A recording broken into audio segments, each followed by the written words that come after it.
Here's a little quick tip for you. When trying to gas up when the van's thirsty or you're paying rent, use a membership card. It gets you a discount. Let's see. It is $2.85 per gallon. I'm gonna swipe my card here.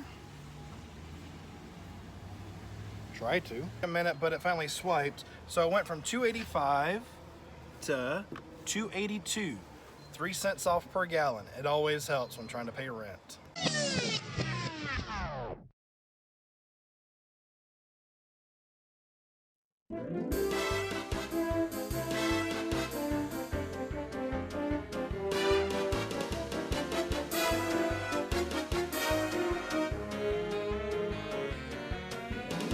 So today I'm looking at the aftermath of a snowstorm that came through last night.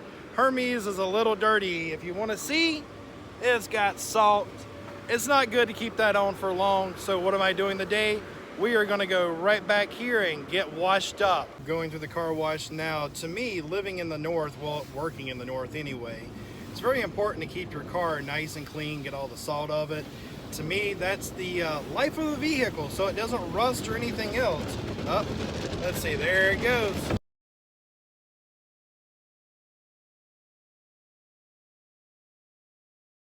Hermes has had his bath and looks like a brand new van. Like I said, keeping it washed and keeping the salt off, I think would be excellent at trying to keep a van from rusting during the winter.